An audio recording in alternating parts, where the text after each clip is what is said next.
This event's Atlanta's first Concours d'Elegance. There's some magnificent cars here that people have spent, it's not just the money, but tons of time in getting to the condition that you see them in today, like they rolled off the showroom floor.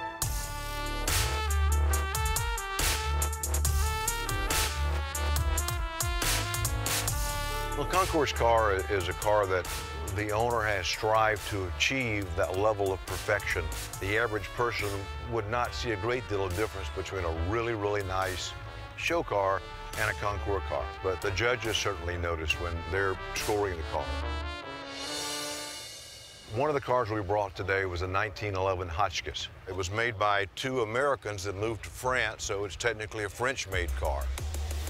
This was sort of the Lamborghini of its day. When most cars had 15 horsepower, this car had 55 horsepower. And the car will do probably 75, 80 miles an hour today. It just takes about 3 blocks to stop the car from going at that speed. One of the things that makes this car really unique is the fact that it has the winter body that replaces all of this in the back. The chauffeurs would sit in here, and then back here is where the passengers would sit, and you have 2 jump seats that pull down. And the hose over there is your communication. So you'd actually talk into the hose, and it would come out from the brass megaphone. If you had somebody that wanted the Lamborghini of the era, but also wanted to be able to take the wife and kids out, I think this would be very important back here. I'm not typically a show car exhibitor. I'm more comfortable on the racetrack, I think, than I am here. I'm looking forward to getting out with Ricky and enjoying the track.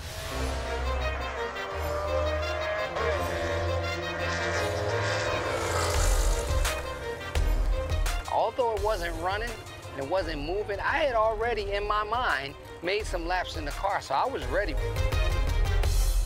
Ricky! Uh-oh, I'm busted. Been waiting on you. Just imagining going around the corners. This is nice. I just want to know, what is this? It's called a Radical SRT. It's powered by a Hayabusa 1500cc motorcycle engine. Okay. Which you're obviously very familiar with. Yeah. We got to have some fun today, because now we bring a little bit of motorcycle world into the car world. It puts out about 250 horsepower, and the car only weighs about 1,500 pounds. So it's a lot of fun on the track. This car has a different body style. Right. What is this? This is a Ralt RT5. It's 1983. This car is only producing about 170 horsepower, but it only weighs about 1,200 pounds. So this car is lighter than that car. Lighter. Has less horsepower. Less horsepower. But the same concept, Ricky, as far as the downforce. But one of the neat things about this car, the air comes in here, also has the effect of cooling the radiator, so it serves 2 purposes. Right.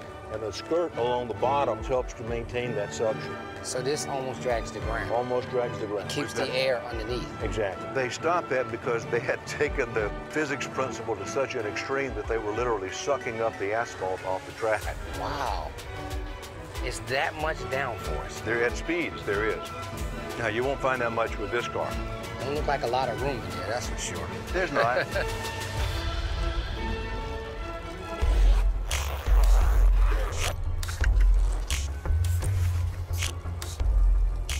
We wanted to bring that car for Ricky, A, because of its motorcycle power. But it's a 2-passenger car, and it gives you a chance to sort of take someone around a new track. Of course, this is a new track for Ricky. Here we go. I'm not used to being in the passenger seat, but this is not my profession, and you have to listen, learn, and apply. Turn into the apex here. Tap your brakes. I think you'll be a very quick steady. He didn't get to where he is in the racing world without being able to catch on quickly.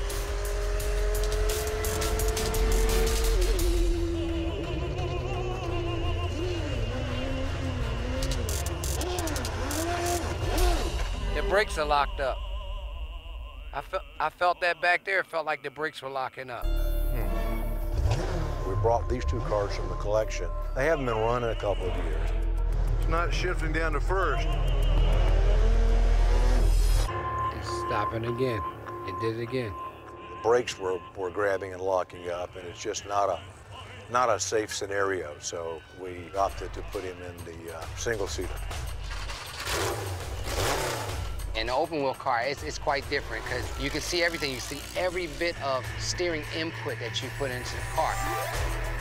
As I'm driving, it's just running through my head what he told me to do, how he told me to approach the apexes, watch my markers, where to brake at. That's important. You get out here and you don't brake in the right spot, you're off the track.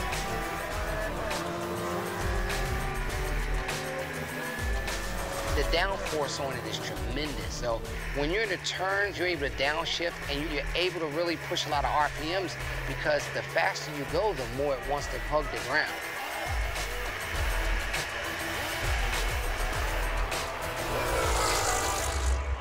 The open wheel car, yo, I love that. I was concerned with my elbows not being able to turn. I had this much turning radius. You assured me that that wouldn't be an issue, and when I got there, you were right. It wasn't an issue.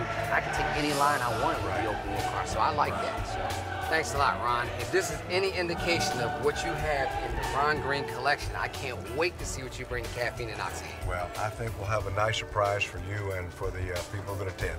Well, I'll see you there. All right. All right.